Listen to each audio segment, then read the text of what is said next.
Do you guys remember that site 4chan? Maybe some of you still use it, but guess what? The off-communists have had the audacity to hand them a 20 grand fine for breaching the Online Safety Act, supposedly, and their response letter is absolutely brilliant. They basically tell Ofcom to get fucked. It is brilliant. I'm going to show you in just a second, but before I do, make sure you hit the subscribe button down below. It massively helps us out and means you won't miss out on any more of our content. So if you go on the Ofcom website, you can see that there is an investigation into 4chan open on the 10th of June, and this is their summary. We are initiating an investigation to determine whether the online discussion board 4chan has failed or is currently failing to comply with its obligations under the Online Safety Act 2023. Our investigation will focus on potential breaches in the following areas: failure to respond to a statutory information request, failure to complete and keep a record of a suitable and sufficient illegal content risk assessment, and non-compliance with the safety duties about illegal content. And they have decided to slap them with a 20 grand fine. And just wait for their response. This is brilliant and completely puts them in their place. I do think that these off-communists need to have their wings clipped sometimes. They did when GB News took them to court and won, and looks like they are by American companies who quite rightly are saying, who the hell are you to tell us what to do? So this is their response. You guys are going to love this. So it says, according to press reports, the UK Office of Communications, Ofcom, has issued a provisional notice under the Online Safety Act alleging a contravention by 4chan and indicating an intention to impose a penalty of 20 grand plus daily penalties thereafter. 4chan is a United States company incorporated in Delaware with no establishment, assets, or operations in the United Kingdom. Any attempt to impose or enforce a penalty against 4chan will be resisted by a US federal court. Damn right. American businesses do not surrender their First Amendment rights because a foreign bureaucrat sends them an email. Oh!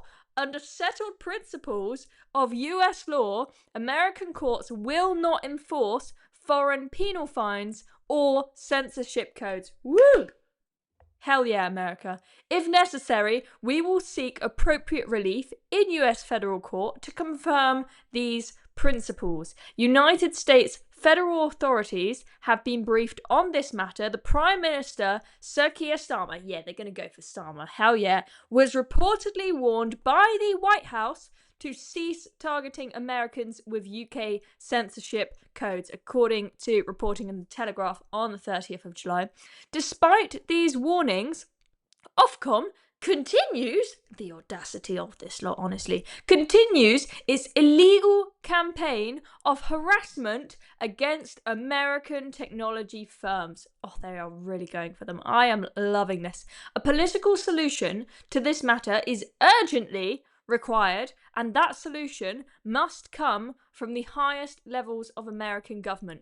We call on the Trump administration to invoke all diplomatic and legal levers available to the United States to protect American companies from extraterritorial censorship mandates. Our client reserves all rights. Absolutely.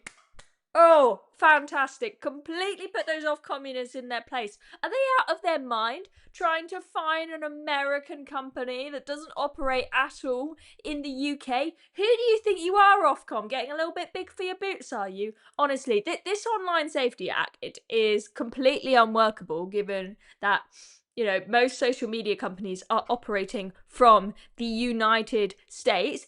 And just to bring you guys some of the other news about the Online Safety Act today, people like Nigel Farage, like Zia Youssef and other people in Reform and whatnot are raising valid concerns about how unworkable the Online Safety Act is because of people turning to VPNs, kids in particular turning to VPNs, and because you can't just impose it on a load of Americans. But Angela Raina has, of course, hit back with a really, really thought through comment. Raina accuses Farage of fueling revenge porn culture. You would have thought that the Labour Party would have learnt after Peter Kyle, MP, the Minister for Science, Innovation and Technology, that knows nothing about science and innovation and technology, by the way, went on Sky News and said that Nigel Farage is essentially complicit with paedophiles like Jimmy Savile if he supports the online safety bill. Everyone thought that was bonkers, that he not only said that, but got the sign off from number 10 to say that, right? They would have thought, okay, guys, that was a big blow. That didn't go down well. So when it comes to criticising the Reform Party with regards to the Online Safety Act again, maybe we should be a little bit more thoughtful and reasonable. But no, Angela Raina comes in and says that Farage is fueling revenge porn culture. You really think that Farage is in favour of revenge porn? Are you out of your mind? He is raising valid concerns about how this is unworkable because people are turning to VPNs and because it is being used to censor things for everybody, not just for children. Okay, it's not just about children and pornography. There's so much more to it. And this is the best response you've got. Absolutely pathetic. Anyway, that is the latest on the Online Safety Act. I am very, very excited to see what happens in this 4chan debacle. Will Trump get involved? Will JD Vance get involved? Will Ofcom respond to them and double down and say, yes, you still owe us 20 grand? If so, will it go to court? So many questions. I will, of course, be keeping an eye and keeping you updated. So make sure you hit the notification bell down below and the subscribe button, of course, if you haven't already, so you don't miss out on any more updates on this story. See you next time on Dobbs.